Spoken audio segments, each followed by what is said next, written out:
Olá pessoal, tudo bem? Professor Cristiano aqui para mais uma aula do nono ano, né? A aula da semana número 2 do PET número 6. Né? Aqui o tema processo de redemocratização do Brasil. Vamos falar um pouquinho aí do período, do que estava acontecendo na política brasileira após a ditadura militar, né? O período da ditadura militar que nós estudamos aí nas aulas anteriores. Então, sem demora, vamos lá passar para o nosso tema. O tema está aqui, processo de redemocratização do Brasil. O Brasil, depois de um período de 21 anos de ditadura militar, vai voltar aí a ser uma democracia, né? Então, redemocratização é isso, tá? Como que aconteceu então esse processo chamado de reabertura do Brasil, né? Durante a ditadura, a política estava fechada, controlada ali pelos militares, e agora a gente vai ter um processo democrático muito lento, muito devagar, que vai acontecer nesse processo chamado de processo de reabertura ou processo de redemocratização do Brasil, tá? O que vai acontecer é o seguinte, nós vimos que a ditadura militar, né, começa a sofrer uma forte oposição, né, além dos intelectuais, né, além de todos os grupos que nós já vimos, né, nós vimos que o movimento negro também começa aí a fazer manifestações contra a ditadura militar, né, além dos estudantes, né, os músicos, né, todo aquele movimento contra a ditadura militar começa a chegar num ponto que fica insustentável, principalmente aí após a morte do jornalista Vladimir Herzog, que era uma figura pública, ele era o diretor da TV Cultura, né? Ele era muito conhecido e ele acaba, né, foi a foto que eles publicam ali para explicar a morte dele, percebe-se que ele foi assassinado, né? Não tinha como ele ter se suicidado daquela maneira, percebe-se que ele foi assassinado, e aí as críticas à ditadura militar começam a ficar cada vez mais fortes, né? E os militares percebem que eles não vão ter muita mais força para continuar no poder ali, eles vão tentar resistir, mas começa um lento processo de reabertura política do país, né? Que tinha que ser um processo longo, tá?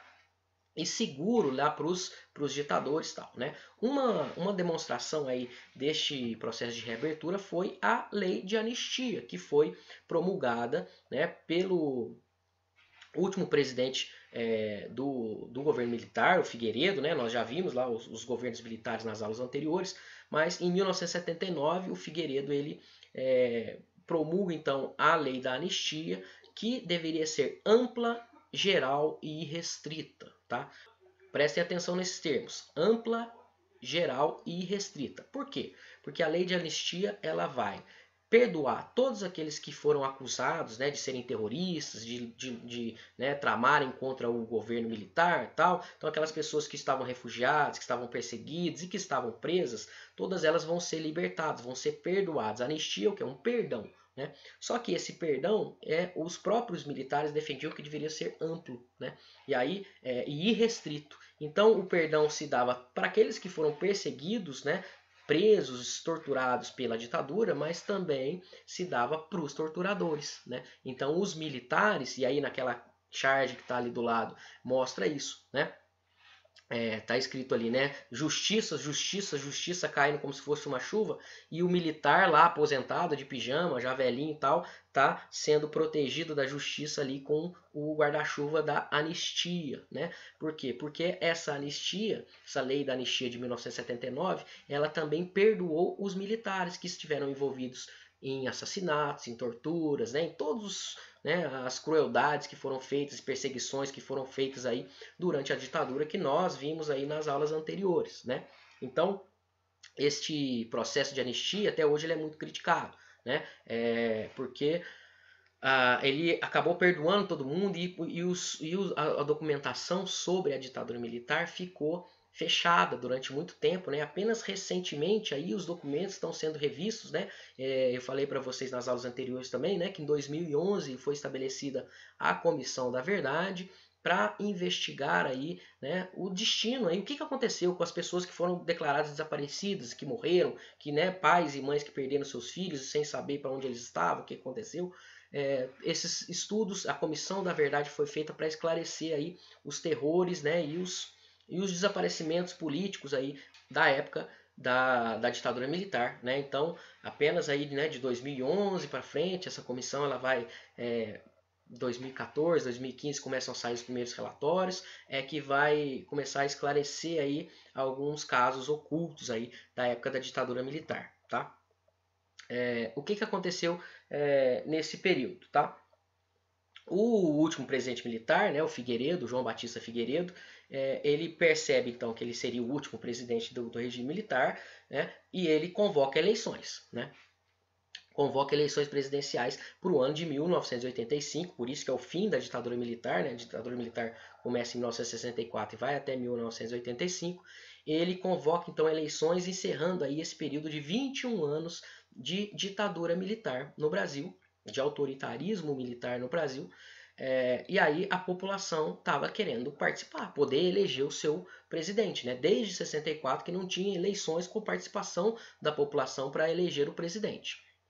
E aí, um deputado chamado Dante Oliveira, que era do PMDB, né, o Figueiredo, como eu já falamos nas aulas anteriores, ele acaba lá com o bipartidarismo, né, ele acaba com as 5 no governo dele, né, vão acontecendo, a ditadura vai se abrindo ali, né, e aí a gente começa a ter os partidos, né, tem eleições para deputados e tal, e o Dante Oliveira, um deputado lá do PMDB, ele vai apresentar uma emenda constitucional que mudava a eleição, né? Porque pela Constituição da época da ditadura militar, a eleição era indireta, né? Quem fazia a eleição dos próprios presidentes lá da ditadura militar era um colégio eleitoral formado ali pelos membros do governo, né? Que na época era só os militares, tá?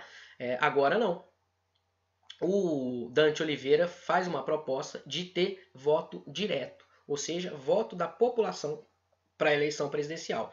E aí começa em 1984 uma série de manifestações pelo Brasil inteiro, e aí nós temos algumas fotos aqui mostrando algumas delas, da população pedindo o voto direto, ou seja, o movimento ficou conhecido como Diretas Já, né? As pessoas do Brasil inteiro saem às ruas exigindo o fim da eleição indireta para presidente e que a população pudesse, enfim, desde 1964, né? Desde o início da ditadura militar não tinha eleições, a população quer voltar a poder escolher o seu próprio presidente, escolher o seu governante, e aí essa manifestação vai ter participação de artistas, né, de vários grupos aí da sociedade, e inclusive de alguns políticos, né?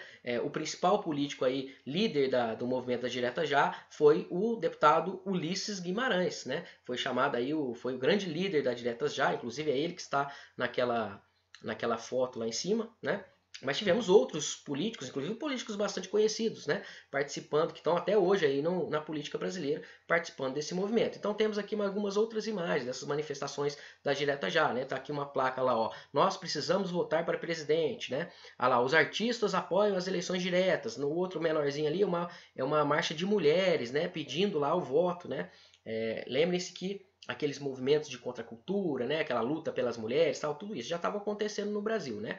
Aqui um cartaz também das eleições diretas já, e do lado ali um discurso, né, de um político que até hoje está na cena política do Brasil, né, o Lula, né, o Luiz Inácio Lula da Silva. Na época ele era sindicalista lá, fazendo um discurso ali para chamar a população para apoiar aí as diretas já, né?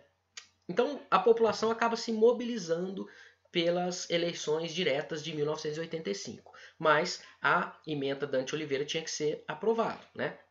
O que vai acontecer? O Congresso Nacional vai se reunir e vai vetar, né? Porque o Congresso Nacional ainda era controlado em sua grande maioria pelos militares, né? E aí alguns militares eles estavam resistindo ali em passar o poder para o povo, né? Permitir que o povo participasse de eleições.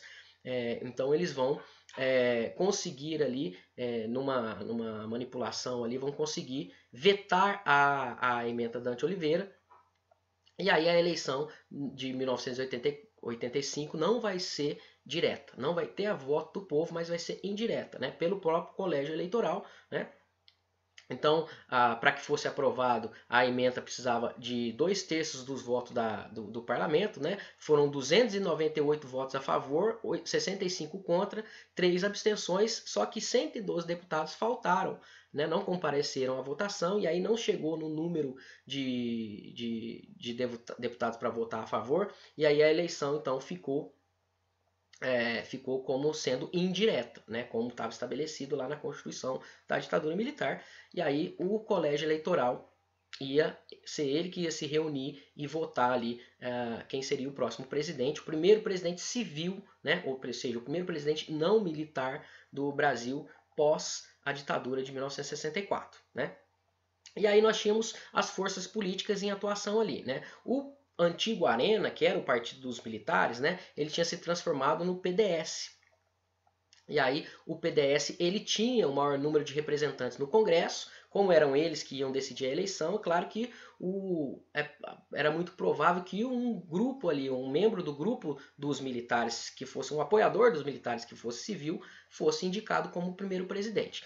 Porém, acontece o seguinte, o candidato do MDB era o Tancredo Neves, né? E aí o Tancredo Neves era o governador do estado de Minas Gerais, ele era um político muito respeitado, e aí ele sai como candidato. E aí um grupo do próprio PDS, do próprio apoiador dos militares, racha ali com eles, e aí políticos que faziam parte do PDS, como o José Sarney, o Marco Maciel e o Antônio Carlos Magalhães, vão fundar a Frente Liberal, que vai apoiar o candidato do antigo MDB, né, do PMDB, que vai formar uma chapa. Então a chapa formada vai ser Tancredo Neves e José Sarney. O José Sarney era lá, né, do grupo do PDS, se formou aí a Frente Liberal, entrou em choque ali com os militares e vai formar então essa chapa. Então essa chapa vai concorrer com o candidato apoiado pelos militares, que era o Paulo Maluf, que está aqui na foto, né? Então nós temos a concorrência ali, ó, o Paulo Maluf lá em cima e embaixo o Tancredo Neves, está sentado ali na cadeira, e do lado dele o seu vice, o José Sarney, né? O Tancredo Neves representando lá o PMDB e o José Sarney, que era do PDS, mas ele se uniu ali à Frente Liberal e fez essa aliança com o Tancredo Neves para concorrer à presidência, né? E aí o que vai acontecer? A chapa do Tancredo Neves com o José Sarney vence a eleição. Vence lá o candidato dos militares, que era o Paulo Maluf. E aí tem toda aquela campanha do Tancredo Neves, né, falando que o povo ia voltar a participar do governo, tal. Aquilo mobilizou a população, tal. Só que o Tancredo Neves, apesar dele ter sido o primeiro presidente civil eleito, né, foi eleito indiretamente, mas foi o primeiro eleito ali pós-ditadura militar, ele não vai chegar a tomar posse. Porque dias antes aí dele tomar posse, ele vai ter um problema de saúde, vai ser internado lá às pressas, e vai acabar falecendo sem assumir o presidente. Então, o primeiro presidente que foi eleito lá, né, o Tancredo Neves, ele não chega a assumir o governo. Quem vai assumir vai ser o vice dele, né? Até hoje, as circunstâncias desse mal súbito aí que o Tancredo Neves teve, né, são muito questionadas, né? Algumas pessoas falam que os militares tentaram envenenar, né, o candidato do PMDB, né, o Tancredo Neves, que ele teria sido baleado lá num atentado, numa missa na catedral, tal, né? Enfim, né, as circunstâncias até hoje elas são bastante misteriosas, né? Inclusive a população estava desacreditada, falando assim: nossa, nós lutamos tanto tal para o fim dos militares, e agora vai o presidente que foi eleito vai morrer, né? Eles divulgam essa foto que está lá em cima, uma foto bastante polêmica, porque algumas pessoas afirmam que o presidente já estava morto naquele momento, né? Que aquela foto foi uma montagem ali, mas enfim, né?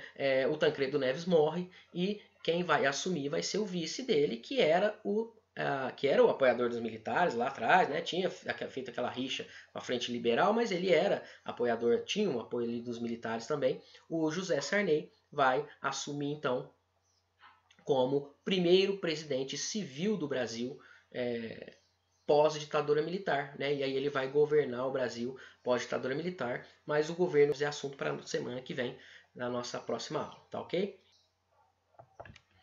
Então, turma, encerramos a nossa aula por aqui. Espero que vocês tenham gostado da aula. Se inscrevam lá no nosso canal, tá? Curtam os vídeos, façam as atividades do PET, lembrando que são as atividades do PET da semana 1 e 2 do PET número 6. E aí semana que vem a gente volta com mais uma aula dupla aí, né? Falando sobre o governo do Sarney, né, e a eleição, e a primeira eleição com participação popular, e a eleição do Collor e o governo do Collor, tá ok? Isso é para a semana que vem. A gente já está no final aí da nossa caminhada, da nossa matéria. Um abraço e até a próxima.